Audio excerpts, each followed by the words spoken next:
بسم اللہ الرحمن الرحیم۔ السلام علیکم، آپ دیکھ رہے ہیں پروگرام نیوز واچ اور میں ہوں جاوید اقبال۔ اس پروگرام میں ہم بات کرتے ہیں دن بھر کے اہم واقعات اور دن بھر کی اہم خبروں پر تجزیات شامل کرتے ہیں۔ پاکستان اور امریکہ کے درمیان کشیدہ تعلقات میں ایک اور پیچیدہ مرحلہ آنے کو ہے۔ اب سے کچھ دیر قبل وائٹ ہاؤس نے مطالبہ کیا ہے پاکستان کی حکومت سے کہ وہ حقانی نیٹ ورک سے اپنے تعلقات ختم کر دے۔ اس سے پہلے ہم نے دیکھا کہ گزشتہ روز ایڈمرل مائک ملن کی جانب سے بھی یہ کہا گیا تھا کہ کابل میں جو سفارت خانہ ہے، امریکی سفارت خانہ ہے، اس پر حملے میں حقانی نیٹ ورک ملوث ہے، اور پاکستان کی پرائم انٹیلیجنس ایجنسی ISI پر الزام عائد کیا کہ ISI نے اس کی باقاعدہ مدد کی ہے۔ اس کے ساتھ ساتھ ہم نے دیکھا کہ اس سے 2 روز قبل بھی امریکی حکام، جن میں لیون پینیٹا اور پیٹریس شامل ہیں، ان کی جانب سے بھی اسی قسم کے بیانات سامنے آئے ہیں۔ پاکستان کی وزارت خارجہ نے گزشتہ روز اس بات کی سختی سے تردید کی تھی اور یہ بھی کہا تھا کہ اس طرح کے جو بیانات ہیں وہ پاکستان اور امریکہ کے درمیان جو باہمی اعتماد ہے اس میں تناؤ پیدا کر رہے ہیں۔ انتہائی پیچیدہ صورتحال ہے اس وقت پاکستان اور امریکہ کے تعلقات میں۔ کیا رخ اختیار کرے گی؟ اور افغانستان میں جو اس وقت صورتحال ہے، 2014 تک کا جو ایک ہدف مقرر کیا ہے امریکہ نے وہاں سے انخلا شروع کرنے کے عمل کے حوالے سے، اس ہدف کا کیا بنے گا؟ اور پاکستان کے حوالے سے کیا امریکہ کوئی فیصلہ کر چکا ہے؟ ان تمام معاملات پر بات کرنے کے لیے آج ہم نے اپنے اسٹوڈیوز میں دعوت دی ہے پاکستان کے معروف صحافی، جیو نیوز کے پروگرام جرگہ کے اینکر ہیں اور افغان امور کے ماہر ہیں جناب سلیم صافی۔ سلیم صافی صاحب، آپ کو بھی خوش آمدید کہتے ہیں۔ اور ہمارے دوسرے مہمان ہیں افغانستان میں پاکستان کے سابق سفیر، بہت کم ٹیلی ویژن پہ آئے ہیں، بہت شکریہ ہم آپ کا ادا کرتے ہیں کہ آج آپ تشریف لائے، طارق عزیز الدین صاحب۔ شکریہ آپ کا۔ سلیم صافی صاحب، یہ جو حملے ہوئے کابل کے اندر، اس کے بعد فوری طور پر ہم دیکھ رہے ہیں کہ روز بیانات آ رہے ہیں اور اب سے کچھ دیر قبل بھی یہ بیان آیا ہے، یہ کس جانب آپ کو لگ رہا ہے کہ اب تعلقات جا رہے ہیں پاکستان اور افغانستان کے امریکہ کے ساتھ؟ اصل میں جاوید، میرے خیال میں بہانہ تو وہی 2 حملے بنے ہیں کابل میں، لیکن معاملات کچھ اور ہیں۔ پہلی اس وقت جو مشکل ہے امریکہ کی وہ یہی ہے کہ جو صدر اوباما نے 2014 کا ڈیڈ لائن دے رکھا تھا، اور آپ دیکھ رہے ہیں کہ اس وقت ڈومیسٹک فرنٹ پہ اور خصوصاً اکانومی کے حوالے سے امریکی حکومت شدید مشکلات سے دوچار ہے۔ تو اوباما چاہتے ہیں کہ 2014 تک افغانستان کے معاملات کو اس طرح اپنے قابو میں لے آئے کہ وہ فوج کے میجر حصے کو نکال دیں اور وہاں پہ اپنے اڈوں کے ذریعے باقی مستقبل کے لیے اپنے قابو کو برقرار رکھ سکیں۔ لیکن ابھی تک ان کے جتنے بھی منصوبے تھے سب دھرے کے دھرے رہ گئے۔ جو سرج انہوں نے کی تھی اس کا نتیجہ بھی الٹ نکلا۔ اس مفروضے کی بنیاد پہ وہ سب کچھ کر رہے تھے کہ 2014 تک معاملات قابو میں آ جائیں گے، اور پیٹریاس اور اس سے پہلے CIA کے چیف ان کو یہ بتاتے رہے، کیونکہ جس طرح ہمارے ہاں بعض اوقات لائن مختلف نظر آتی ہے اسٹیبلشمنٹ کی اور سول لیڈرشپ کی، امریکہ میں یہ معاملہ اس سے بھی سنگین ہے، کیونکہ فوجی جرنیل جو ہیں امریکہ کی، ان کی بھی ایک دکان لگی ہوئی ہے، اربوں کربوں ڈالر ہر مہینے سال ان کے ہاتھوں پہ خرچ ہو رہے۔ وہ یہ پٹی پڑھاتے رہے کہ نہیں ہم حالات کو قابو کر لیں گے، لیکن اب جو 2014 قریب آ رہا ہے تو وہ معاملہ الٹ جا رہا ہے۔ طالبان کی ایکٹیویٹیز بڑھ رہی ہیں اور امریکی گرفت مزید وہ کمزور ہوتی جا رہی ہے۔ دوسری طرف پولیٹیکل فرنٹ پہ اگر آپ دیکھیں تو صدر بش کے دور میں ٹھیک ہے، اس وقت بھی پاکستان کے ساتھ یہ تناؤ تھا، ایران کے ساتھ بھی تھا، لیکن حامد کرزئی کی جو حکومت تھی وہ اور امریکی ایک پیج پہ نظر آ رہے تھے۔ یہ الزامات اس وقت صرف امریکہ کی طرف سے نہیں لگتے تھے، زیادہ تر افغان حکومت کی طرف سے لگتے تھے۔ آج افغان حکومت اور امریکہ کی کشیدگی وہ پاکستان اور امریکہ کی کشیدگی سے بھی زیادہ سنگین ہے۔ تو اب ان کو سمجھ نہیں آ رہی۔ اب وہ پیٹریاس سے پوچھ رہے ہیں کہ کیا ہوا، تو پیٹریاس اپنے ناکامی کے اعتراف کی بجائے، کیونکہ اس سے بھی اہم جگہ پہ جا کے بیٹھ گئے، تو وہ سارا ملبہ پاکستان پہ ڈال رہے۔ ملن صاحب جو ہے وہ ریٹائر ہونے جا رہے ہیں اور ان کے سینے پہ ریٹائرمنٹ کے بعد بھی افغانستان یا پاکستان کے حوالے سے کامیابی کا کوئی تمغہ نہیں ہوگا۔ ایک جو تمغہ تھا اسامہ کا، وہ بھی CIA اور اسپیشل فورسز نے سجا دیا، تو وہ بھی سارا ملبہ پاکستان پہ گرا رہے ہیں۔ تو اسی لیے انہوں نے یہ سب مل کے، اور ایک اور یعنی پینٹاگون اور CIA کی ناکامی کا آپ اس سے بھی اندازہ لگائے کہ میری معلومات کے مطابق، طارق عزیز الدین صاحب بہتر جانتے ہوں گے، اس فیلڈ کے آدمی ہیں، کہ پچھلے مہینے وائٹ ہاؤس نے افغانستان اور پاکستان کے معاملات اپنے ہاتھ میں لے لیے ہیں. ٹھیک ہے. اور ظاہری بات ہے کہ اب CIA اور وہ اس طرح ڈکٹیٹ نہیں، اور یہ بھی ان اداروں کی ناکامی کا وہ ہے، تو وہ اپنی خفت کو مٹانے کے لیے سب یک زبان ہو گئے ہیں پاکستان کے خلاف. اور چونکہ ان کو یہ پتہ ہے کہ یہ مطلوبہ نتائج وہ پاکستان کے تعاون کے بغیر حاصل نہیں کر سکتے، تو اس لیے وہ پوری قوت کے ساتھ پاکستان کے خلاف پوری امریکی اسٹیبلشمنٹ اور ان کی پولیٹیکل لیڈرشپ وہ سامنے آ رہی ہے تاکہ پاکستان کو اپنی مرضی کے کسی رول پہ آمادہ کر سکے. طارق عزیز صاحب، آپ فرمائیے گا، آپ کو لگ رہا ہے کہ اس وقت افغانستان کے اندر امریکہ کی جو پالیسی ہے وہ بڑی غیر واضح ہو گئی ہے اور اس میں کچھ لیک آف لیڈرشپ کے بھی مسائل ہیں؟ یعنی ایسا لگ رہا ہے کہ وہ ان کو سمجھ نہیں آ رہی کہ کیا کرنا ہے اور سارا ملبہ پاکستان پہ پھینکنا ہے. جی نہیں، سمجھ تو ان کو آ رہی ہے. ٹھیک ہے. پالیسیز وہ بناتے ہیں بڑے سوچ سمجھ کے، وہ ہم سے نہیں پوچھتے، ہمیں آن بورڈ نہیں لیتے، اس لیے ان کی پالیسیز اور ہماری سمجھ میں ایک گیپ آ جاتا ہے جو ہم فل نہیں کرتے. ہم کیوں نہیں سمجھتے کہ وہ اپنے آپ کو سپر پاور کہتے ہیں، ہائپر پاور کہتے ہیں، وہ ہیں، اور ان کی گلوبل اسٹریٹجک انٹرسٹس ہیں، وہ ہیں. ہم نہ گلوبل انٹرسٹس والے ہیں، نہ ہم سپر پاور ہیں. ہم ان کے اس وقت کے ریجنل ایکشن میں ایک مہرہ ہیں. جس طرح وہ چاہتے ہیں ہمیں اٹھا کے ادھر رکھ دیں یا اٹھا کے ادھر رکھ دیں. اور ان کی یہ تھنکنگ جو ہے، یہ آج کل پچھلے 2-3 مہینے 6 مہینے میں تو نہیں شروع ہوئی. آپ کو صدر جارج بش کے الفاظ یاد ہوں گے، you are either with us or against اس. یہ اسی کا ایک سلسلہ چل رہا ہے، ابھی تک یہاں تک پہنچا ہے. کیونکہ کچھ باتیں تو امریکی حکومت بھی پریڈکٹ نہیں کر سکتی تھی ایکوریٹلی کہ ہم ایسا قدم لیں گے تو اس کی یہ نتائج نکلیں گے. ہر بار جو انہوں نے قدم لیے ہیں، وہ جو law of in intended consequences جو ہے وہ بیچ میں کام کرتی ہے، اور ان کے سارے پروگرام اس کے مطابق نہیں چلتے. تو پھر ایڈ ہاکزم کے ساتھ مائنر امینڈمنٹس اپنی پالیسی میں کرتے چلے آتے ہیں اور یہاں تک یہ پہنچ گئے ہیں.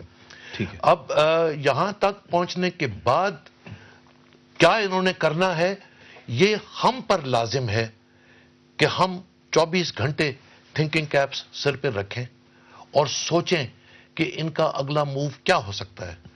ان اگلے مووز، پاسبل مووز کو، اور ساری ایکسپرٹیز ملک میں موجود ہے، نالج موجود ہے کہ وہ کیا کر سکتے ہیں، اور ان پاسبلٹیز کو شارٹ لسٹ کر کے 1، 2 یا میکسیمم 3 پاسبلٹیز میں اکثریت رائے کے ساتھ ان کو کر کے اسی نقطے کو آگے بڑھاتے ہیں.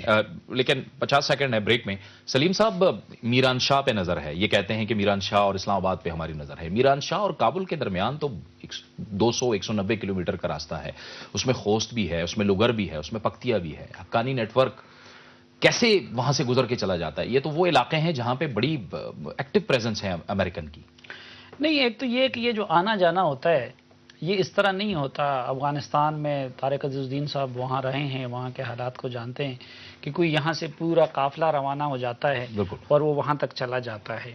یعنی اس وقت اگر آپ دیکھیں تو طالبان کے سمپتائزر جس طرح ہمارے ہاں جو ہیں ان کے سمپتائزر اسلام آباد میں بھی ہوں گے، لاہور میں بھی ہوں گے، تو ان کے سمپتائزر وہ کابل کے اندر بھی ہیں. ان کا اداروں میں بھی اب اثر و رسوخ وہ ہو گیا ہے. اور پھر یہ ہے کہ اس پورے ریجن میں یعنی یہ جو وہ کہتے ہیں، تو دراصل پہلی بات یہ کہ حقانی نیٹ ورک میرے نزدیک کوئی ڈیفرنٹ آئیڈینٹی نہیں ہے. یہ نام امریکیوں نے ان کو دیا ہے. Haqqani network is part of the Taliban or Afghan Taliban. وہ اس کو اپنا امیر المومنین مانتے ہیں. حقانی صاحب ملا عمر کے ساتھ وزیر تھے، ان کے ہاتھ پہ بیعت کر چکے ہیں. اب بھی وہ طالبان شورا کے مطابق وہ کام کرتے ہیں. ہاں، البتہ ایک غیر مرئی قسم کی تقسیم ہو چکی ہے کہ جدھر کوئی قندھاری کمانڈر فورسفل ہے تو وہ علاقہ وہ ہینڈل کر رہے اور یہاں یہ کر رہے. تو یہ جو پٹی ہے خوست، پکتیا، پکتیکا اور پھر لوگر کے ذریعے جاتے ہوئے کابل تک کا ریجن جو ہے، تو یہ امریکی اور افغان حکومت یہ سمجھتے ہیں وہ سب کہ اس کو میران شاہ سے ہینڈل کیا جاتا ہے، چونکہ حقانی صاحب کے جو زیادہ پیروکار ہیں وہ اس روٹ کو یوز کرتے ہیں، یا ان کے بقول انہوں نے پاکستان میں اس کو پناہ لیا ہوا ہے۔ لیکن یہ بھی یاد رکھیں کہ یہ جتنے علاقے ہیں کابل اور اس کے بیچ میں، وہاں پہ حکومتی رٹ بھی اتنی مضبوط نہیں ہے۔ ٹھیک ہے، حکومتی رٹ بھی اتنی مضبوط نہیں ہے۔ سلیم صاحب، آپ سمجھتے ہیں بریک کا وقت ہو گیا ہے، مجبوری ہے، ایک بریک لیتے ہیں اور بریک کے بعد اس گفتگو کا سلسلہ جاری رکھتے ہیں۔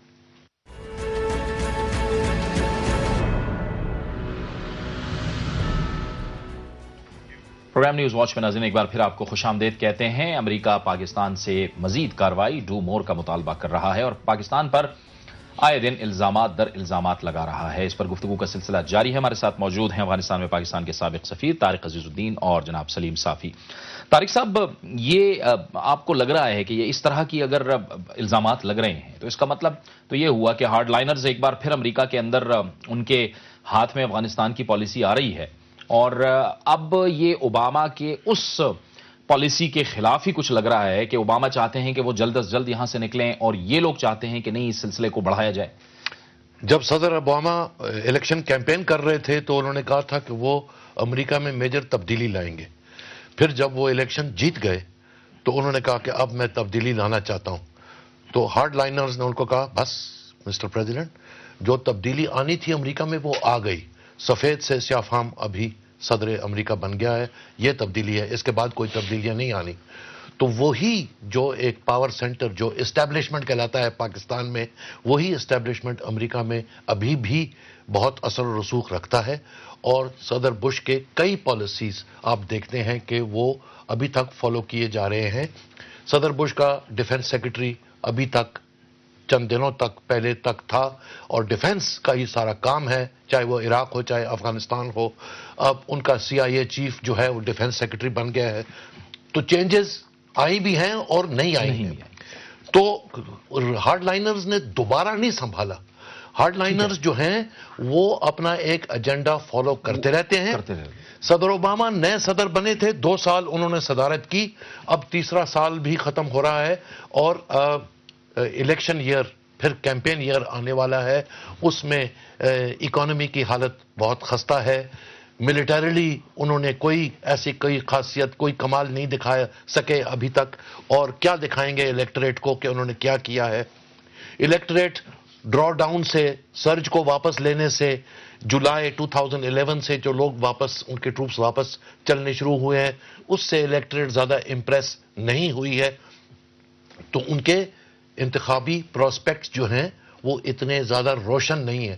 چونکہ روشن نہیں ہے اس لیے ان کو ابھی کچھ ایسے اقدام لینے ہیں جس کی وجہ سے وہ اپنے چانسز کو بہتر کر سکیں، اور یہ جو ہے یہ اس کا سلسلہ ہے۔ ٹھیک ہے، یہ تو یعنی کہ جو ڈومیسٹک پالیٹکس ہے، جو مقامی پالیٹکس ہے امریکہ کی، وہ اثر انداز ہو رہی ہے۔ سلیم صاحب، یہ جو کابل میں ہوا ہے سفارت خانے پر حملہ، ایک تو اس حوالے سے کیا وہاں پہ اطلاعات ہیں، اور اب بریک میں بھی ہم بحث کر رہے تھے، گفتگو کر رہے تھے کہ ایک وہاں کی وزارت داخلہ نے بھی کوئی رپورٹ جاری کی ہے جو کہ میرے خیال میں سب کی آنکھیں کھولنے کے لیے کافی ہیں۔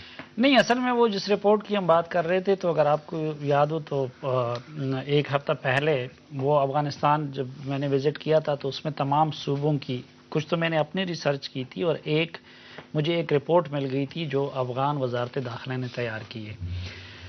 وہ اس میں ایریاز انہوں نے کہ جہاں طالبان کا غلبہ ہے لیکن حکومت بھی کسی نہ کسی شکل میں موجود ہے، تو اس کو ریڈ کلر میں انہوں نے وہ دیا ہوا ہے۔ اور پھر تو وہ اگر آپ دیکھیں تو سارے جنوبی اور مشرقی جو صوبے ہیں وہ سب ریڈ کلر میں آتے ہیں، سوائے ایک دیکنڈی کا صوبہ ہے جو کہ سبز رنگ میں ہے، جدھر حکومتی ریٹ مضبوط ہے۔ دوسری طرف آپ دیکھیں کہ ایکسٹریم نارتھ میں یعنی قندوز جو ہے وہ بھی آپ کو اس میں بالکل ریڈ نظر آئے گا۔ اور پھر آپ دیکھیں کہ نورستان، کہ جہاں نہ حقانی صاحب کے لوگ تو ادھر پکتیا پکتیکا وغیرہ میں بیٹھے ہوئے ہیں، تو نورستان باقی مکمل ریڈ ہے، اور اس میں ایک ضلع جو ہے وہ ٹوٹلی بلیک ہے، یعنی جہاں حکومت کی کسی بھی شکل میں پریزنس نہیں اور ٹوٹلی وہ مخالفین ہیں۔ ایک بات تو یہ ہوگی۔ دوسری بات یہ کہ جس طرح میں نے شروع میں عرض کیا کہ حقانی نیٹ ورک بیسیکلی وہ بھی حصہ ہے طالبان کا، اس میں کوئی نئی الگ سے ان کی کوئی تنظیم نہیں ہے۔ ہاں البتہ یہ ہے کہ طالبان کے اندر مختلف قسم کے سوچ کے لوگ ہیں. مثلا کچھ طالبان لیڈرشپ میں، افغانی طالبان میں بھی ایسے ہیں کہ جو پاکستان کے بارے میں زیادہ اچھی رائے نہیں رکھتے. پھر کچھ ایسے لوگ ہیں کہ جن کے فیملیز پاکستان میں ہیں یا جو پاکستان کے حوالے سے تو ان کی نسبتاً پاکستان کے بارے میں زیادہ سافٹ وہ ہے اور پاکستان کے ساتھ ان کی قربت ہے. تو حقانی صاحب اور ان کی فیملی اور ان کے لوگ وہ اس کیٹیگری میں فال کرتے ہیں کہ جو ماضی میں بھی زیادہ تر پاکستان میں رہے ہیں اور جن کا پاکستان کے بارے میں شاید سافٹ کارنر ہو اور پاکستان کا ان کے بارے میں ہے. لیکن یہ کہ کابل کی ہر کارروائی کو ان کے کاتے میں ڈالنا اور پھر ان کی ہر کارروائی کو پاکستان کے کاتے میں ڈالنا. مثلا میں آپ کو یہ ابھی اس کے بعد میں نے کابل کو وزٹ کیا تو کابل میں افغان حکومتوں سے مجھے جو چیزیں معلوم، اس سے پہلے آپ کو یاد ہوگا رمضان سے کچھ پہلے انٹر کانٹیننٹل ہوٹل میں حملہ ہوا تھا، وہ بھی فدائی کارروائی تھی. تو وہ ٹیلیفونک کنورسیشن ان حملاوروں کی جو ہوئی تھی پاکستان سے ہوئی تھی. پاکستان سے ان کو ڈکٹیٹ یعنی اپنے طالبان کر رہے تھے، لیکن افغان حکومت کا کلیم یہ تھا کہ جو ہم نے ریکارڈنگ کی ہے وہ پاکستان سے ان کو ملی تھی اور وہ امریکیوں نے بھی کی تھی. اب اس پہ انہوں نے پاکستان سے احتجاج بھی کیا تھا اور وہ انفارمیشن پاکستان کے ساتھ شیئر بھی کی تھی.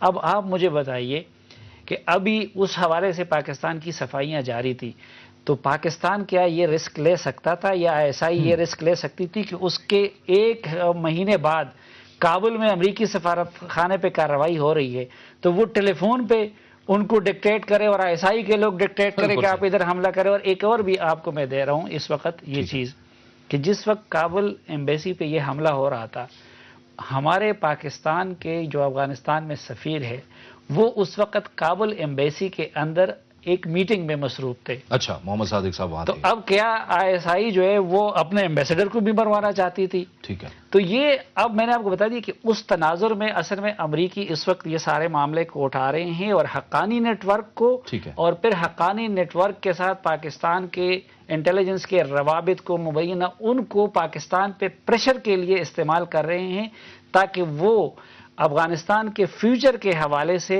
پاکستان سے مطلوبہ رول جو وہ چاہتے ہیں اس پہ ان کو مجبور کریں. 30 سیکنڈ رہ گئے. طارق صاحب ایک لاسٹ کامنٹ کر دیں گے، پاکستان کو کرنا کیا چاہیے، آپشن کیا ہے؟ اپنی تھنکنگ کو پری ایمپٹیو کریں بجائے ری ایکٹیو. ہمیں بھی تو کچھ چاہیے، ہمارے پر لازم ہوتا ہے کہ ہم سوچیں کہ ہم کس دلدل میں زندگی گزار رہے ہیں اور اس دلدل میں کیا پاسبلٹیز ہیں، کس طرف سے زیادہ فلڈ آنا ہے اور کس طرف سے ہمیں زیادہ مشکلات کا سامنا کرنا پڑے گا. تو اس کے لیے تیاری سب سے اچھی چیز ہوتی ہے. The best form of defence is preparation. تو ہم تو آج تک ری ایکٹیو رہے ہیں.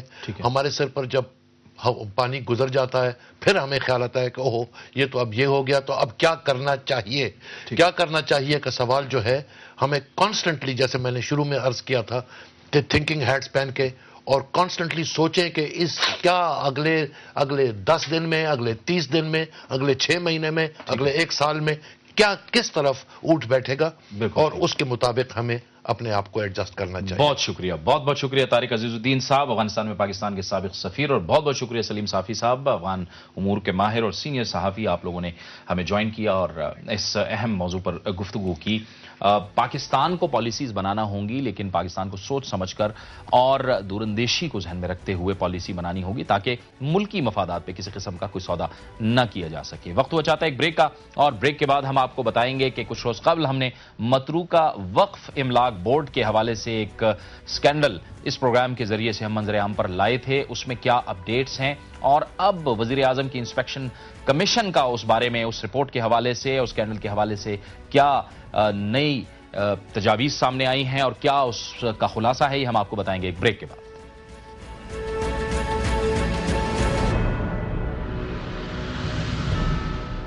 پروگرام نیوز واچ میں ناظرین ایک بار پھر آپ کو خوش آمدید کہتے ہیں. ہم نے اسی پروگرام کے ذریعے گزشتہ ہفتے ایک خبر دنیا نیوز کے ناظرین کو دی تھی جس میں ہم نے اپنے ناظرین کو بتایا تھا کہ کس طرح سے متروکہ وقف املاک بورڈ نے اپنے افسران پر مہربانیاں کی ہیں اور ہندوؤں اور سکھوں کی جو زمینیں ہیں ان کی بندر بانٹ کی ہے، اور اپنے سرکاری مختلف جو محکمے ہیں ان کے سرکاری افسران میں، خصوصی طور پر وزارت اقلیتی امور کے حوالے سے بھی یہ بات سامنے آئی ہے، ان افسران میں، سیکرٹریز میں پلاٹس تقسیم کیے ہیں.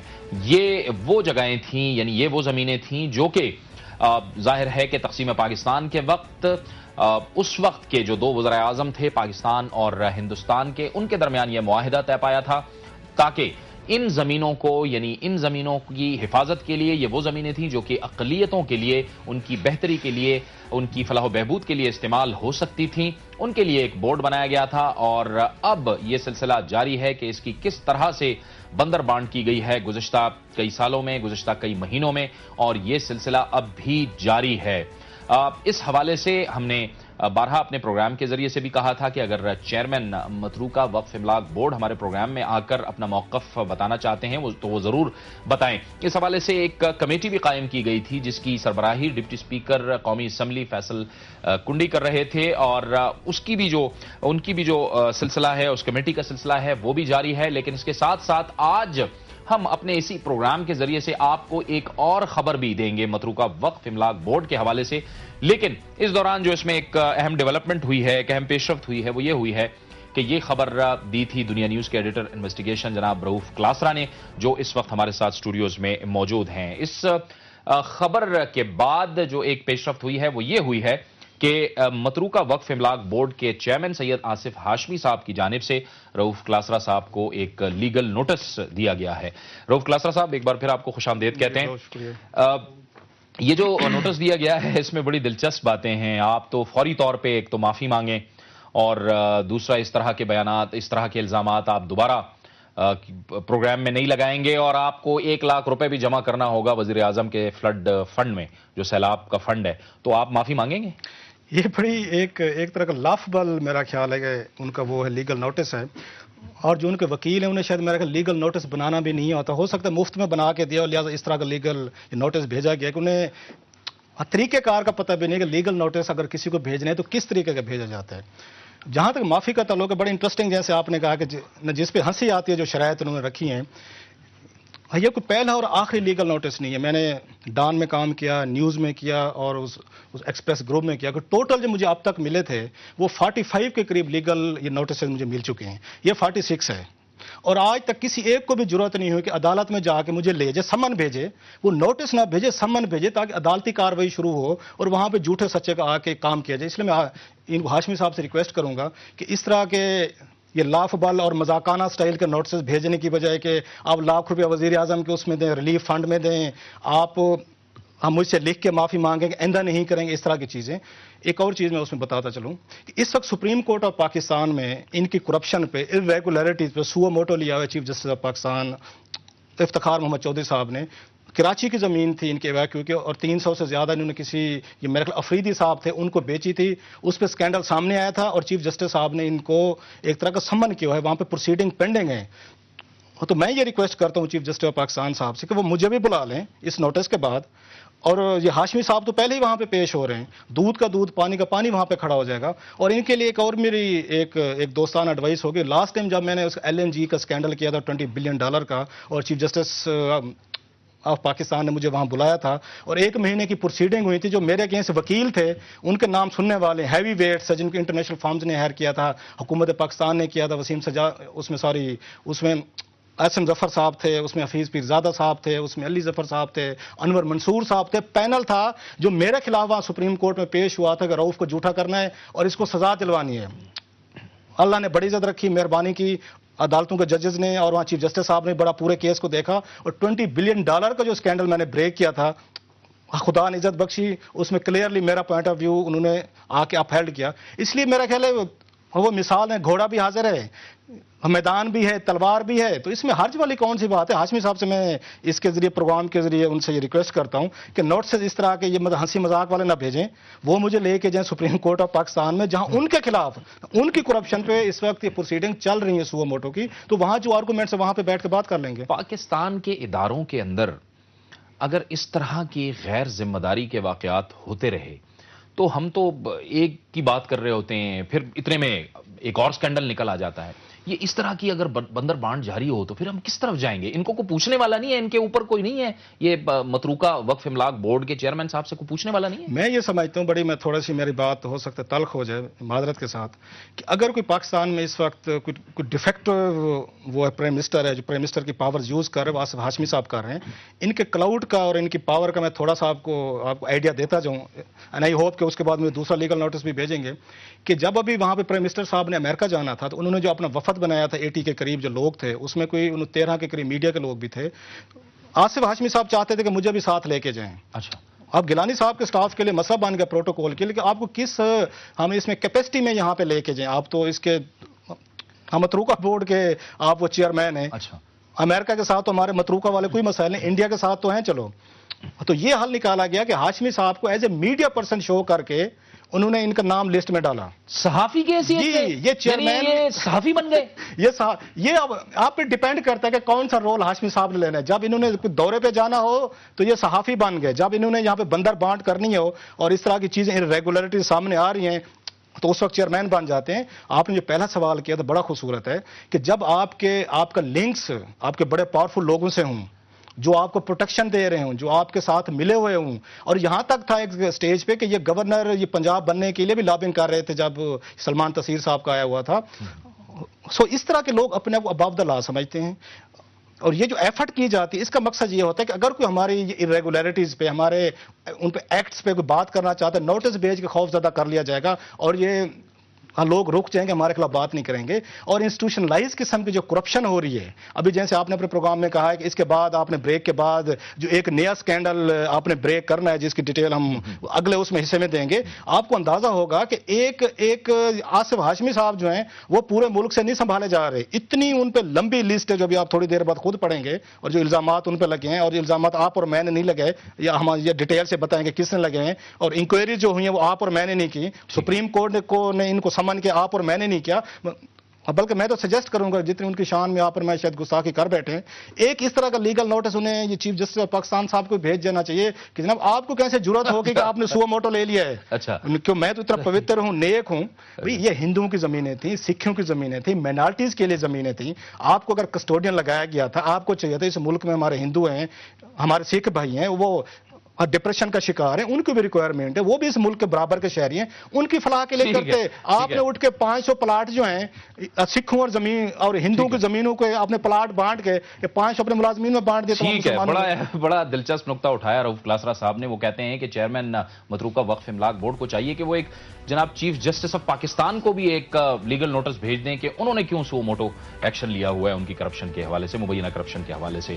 بات کرتے ہیں ایک بریک کے بعد، لیکن آپ کو ایک خبر دیتے ہیں بریک کے بعد کہ وزیر اعظم معائنہ انسپیکشن کمیشن نے متروکہ وقف املاک بورڈ کے چیئرمین کے حوالے سے اور اس میں جو مبینہ جو دھاندلیاں ہو رہی ہیں اس حوالے سے کیا رپورٹ دی ہے، یہ ہم آپ کو بتائیں گے پہلی بار دنیا نیوز پر اور دنیا نیوز کے اس پروگرام نیوز واچ میں۔ بریک کے بعد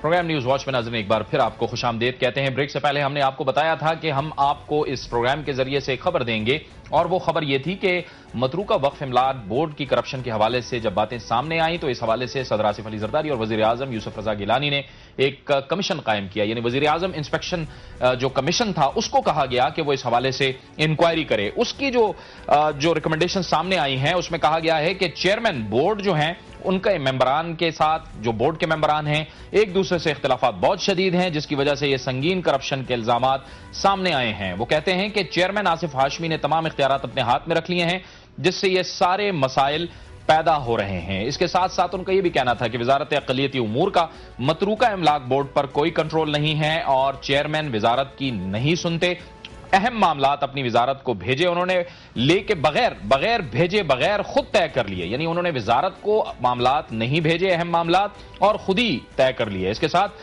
ڈی ایچ اے لاہور اور متروکہ بورڈ کے درمیان سکھوں ہندوؤں کی زمین پر ہونے والی سودے بازی پر بہت سارے سوالات موجود ہیں، اور یہ بھی کہا گیا ہے کہ چیئرمین نے مختلف پروجیکٹس کو جان بوجھ کر تقسیم کر دیا تاکہ ان کی مالیت کم ہو جائے۔ اس انکوائری نے یہ بھی کہا ہے کہ مزید تحقیقات کرائی جائیں متعلقہ ادارے نیب یا ایف آئی اے سے۔ یہ جو انسپیکشن کمیشن کی جو رپورٹ ہے جو ہم آپ کو بتا رہے ہیں پہلی بار اس پروگرام میں، اس کا ہم پوچھتے ہیں رؤف کلاسرا صاحب سے کہ رؤف کلاسرا صاحب اس رپورٹ کے مزید مندرجات کیا ہیں، اس میں تفصیل کیا ہے؟ اس میں ایک میں پہلے تو یہ بتا دوں، کچھ لوگوں کو ہمیں کریڈٹ آ کے دینا چاہیے، حکومت میں سارے بھی برے لوگ نہیں بیٹھے، اور گیلانی صاحب نے ایک اچھا کام یہ بھی کیا تھا کہ جو چیئرمین انسپیکشن کمیشن لگایا تھا انہوں نے، امجد نون صاحب ہیں، یہ فیروز خان نون صاحب جو تھے پرائم منسٹر تھے، ان کے انکل تھے، and is a very honest and very gentleman, اور یہ پاکستان کے کینیا میں امبیسڈر بھی رہے ہیں، جو اب تک مجھے پتہ چلا ان کے ریپوٹیشن کے بارے میں، ایماندار آدمی ہیں، اور یہ اپنے تئیں پوری کوشش کر رہے ہیں کہ اس طرح کی انکوائریز میں جو پاورفل لوگ ہیں اور ان کے کرپشن ہے، irregularities کو سامنے لایا جائے، اور یہ بھی ہمیں اپریشیٹ کرنا چاہیے کہ آپ کا خیال ہے کہ اتنا آسان کام نہیں ہے کسی بھی یہ چیئرمین انسپیکشن کمیشن کے لیے کوئی اس طرح کے بڑے بڑے لوگوں پہ ہاتھ ڈالے اور پھر بھی ریکمنڈیشن دے۔ اس میں جو میجر چیز ہے، الزامات ہیں، یہ میرے اور آپ کے لگائے ہوئے نہیں ہیں۔ اس کمیشن کو کہا گیا، صدر آصف زرداری صاحب کے پاس لیٹرز آئے، وزیر اعظم گیلانی صاحب کے پاس لیٹرز آئے، ان کو کہا گیا تھا یہ جو چیئرمین صاحب ہیں ان پہ میسو قسم کی ریگولرٹیز اور بدعنوانیوں کے ان کے الزامات ہیں۔ ان کے کہنے پہ، صدر وزیر اعظم کے کہنے پہ امجد نون صاحب کو کہا گیا کہ آپ انویسٹیگیٹ کریں۔ امجد نون صاحب نے اب یہ 150 پیجز کی جو رپورٹ ہے، یہ وزیر اعظم گیلانی صاحب کی ٹیبل پہ پڑی ہوئی ہے، جو میرے سورسز مجھے بتا رہے ہیں اور جو ہم کہیں سے جا کے نکلوا کے لے آئے ہیں، اور فینڈنگ اس میں موجود ہیں۔ نون صاحب نے جو اچھا کام کیا، جو میں نے پڑھا ہے سارا اس میں سے، انہوں نے دونوں کو بلا لیا، آصف ہاشمی صاحب کو بھی بلا لیا، انہوں نے جو بورڈ کے ممبر تھے متروکہ کے ان کو بھی بلا لیا، اور منسٹری کے جو تھے اقلیت ان کو بھی بلا لیا، اور ان کے جو آپس میں چارجز ہیں وہ بڑے سیریس اس میں نیچر کے ہیں۔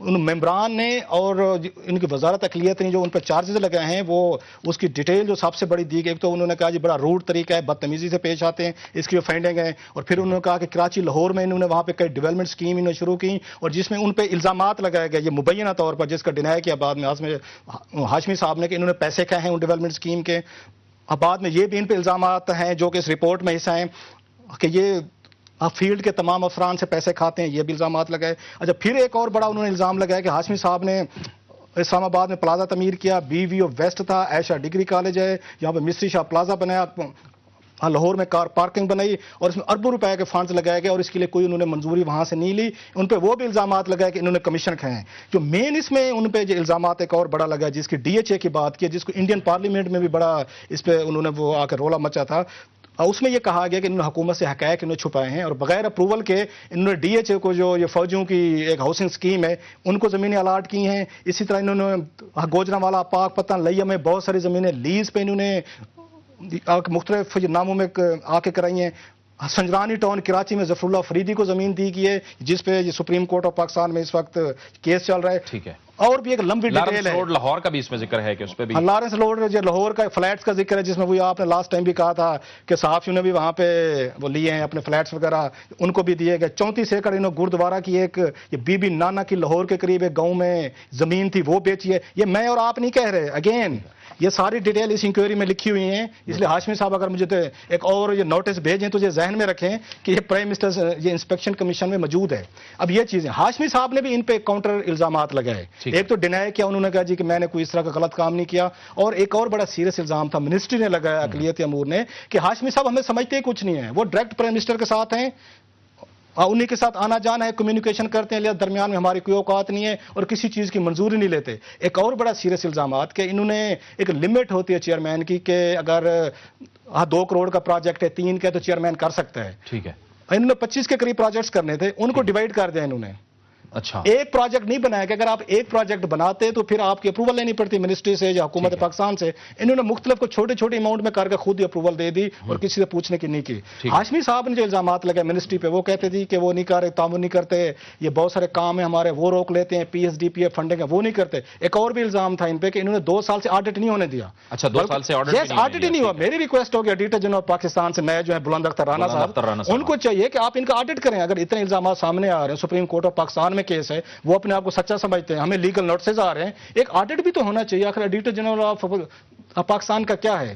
انہوں نے اس کے بعد جو کاؤنٹر انہوں نے ایک ایلیگیشن لگائے ہیں، انہوں نے یہ کہا جی میں بڑا ایماندار ہوں، میں بڑا اچھا ہوں، میں نے کوئی غلط کام نہیں کیا، بورڈ کے ممبران جو ہیں یہ مجھ سے سہولتیں مانگتے تھے، میں نے نہیں دی، اور اس لیے انہوں نے سارا کچھ کیا۔ یہ تو کاؤنٹر آرگومنٹس ہیں۔ ان کی فائنڈنگ جیسے اب آپ نے پڑھی ہیں وہ بڑی انٹرسٹنگ ہے۔ ٹھیک ہے، اور مجھے پتا ہے، جو میرے سورسز بتا رہے ہیں، امجد نون صاحب پہ بڑا شدید پریشر ہے،